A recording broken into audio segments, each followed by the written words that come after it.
Do you really watch that crap? One of my English students accusingly retorted when I confessed being a Deutschland sucht den Superstar follower. Actually, I consider talent shows and reality TV far below my cultural standard.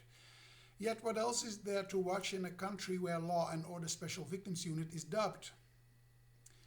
Synchronization should be banned worldwide, it being nothing less than cultural mutilation. I must say I benefit from its effects, being Prussia's multilingual ineptitude. Me living in a world capital where the majority of people can't speak English to save their lives. My original theme, however, was Deutschland sucht den Superstar, the German version of Pop Idol. I always most enjoy those losers in the first rounds, making me wonder how some people see themselves.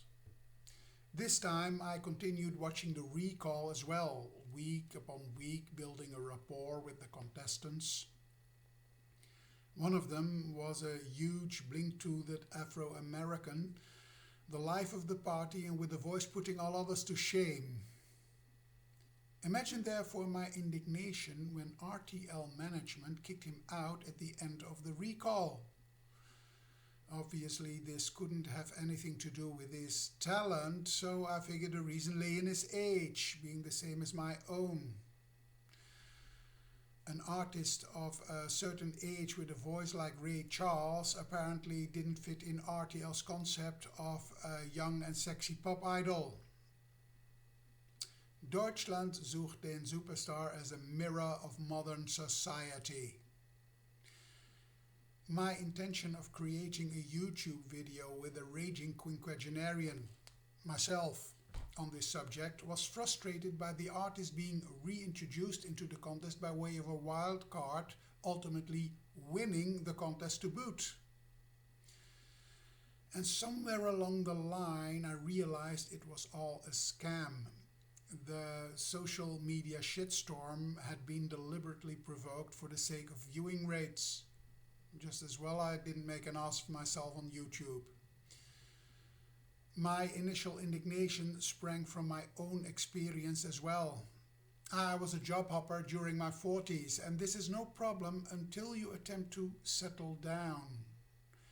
An erratic resume might look promising on a young applicant. At my age, you are supposed to have gathered some moss. Apart from the fact that employers and headhunters consider an older applicant a liability, likely to soon develop health issues, probably hiding a skeleton in his closet, and a myriad of reasons you probably never hear about even if you make it to an interview. Recently, in a case of age discrimination by a major supermarket chain in the Netherlands, the Dutch human rights organization College voor de Rechten van de Mens actually advised applicants not to put their age on their resumes. Excuse me? In a fair universe, age is not an issue, and therefore nobody should be compelled or advised to hide anything. Age discrimination, after all, is illegal. No argument in favor of age discrimination any headhunter possibly can come up with is lawful or morally justifiable. Some time ago I worked for a financial institution under a temporary contract. I will never know the reason why they didn't extend it, for as far as I could gather, I was functioning more than satisfactorily. I mean, email correspondence is one of those very few things I'm unbeatable at, wouldn't you think? Anyway, I'm sure my age was not to my advantage. They couldn't very well draw the health card on me, for I was always present in an office where several colleagues, much younger than I, made a sport of pulling sickies for every fart. I am, and intend to be 30 years from now, fit, healthy, and in command of all my mental and bodily functions, and therefore, until I find myself in a hospital bed, drooling, demented, incoherent, incompetent, and incontinent, I will consider myself eligible for every job I am qualified for or sufficiently experienced in, with the exception of call center work, and wait till I tell you. Being fluently quadrilingual, I am constantly inundated with job offers for call centers. I don't even bother to reply anymore. Of course, age is not an issue in a call center. On the contrary, working in a call center is not a career for the young, merely a stepping stone, and therefore managers and those odious creatures called team leaders are keen to hold on to older employees, and it is being made easy for them.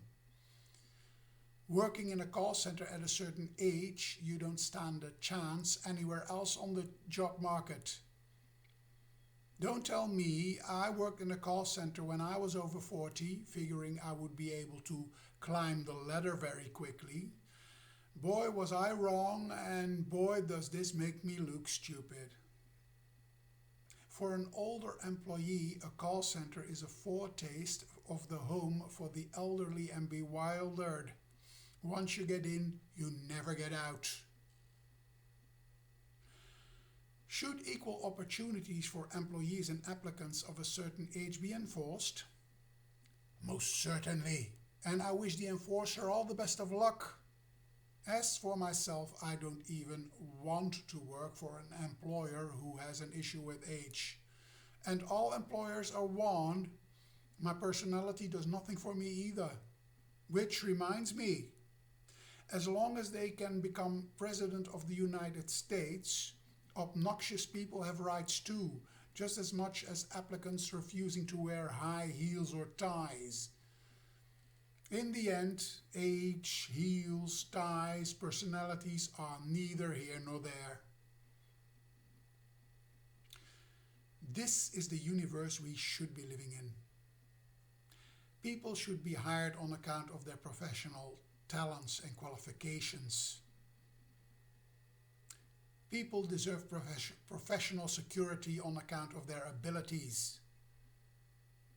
People's chances should be based upon what is put on paper, such as laws and diplomas. Yeah, maybe experience, which comes with age. All else are the emperor's new clothes. Insubstantial, illegal, morally reprehensible, and an offense against basic human rights.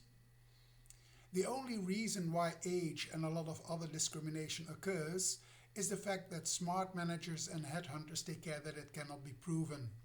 In other words, there is no cure. I am compelled to make the most of my modest talents and create my own chances, and I certainly don't rely on anybody giving me a break. As yet, I successfully managed to ward off incontinence and Alzheimer's, freelancing my ass off in Prussia's indifferent capital. Meanwhile, I cease to care what impression my resume seems to make on headhunters and managers. They better take care not to break their necks over my Zimmer frame.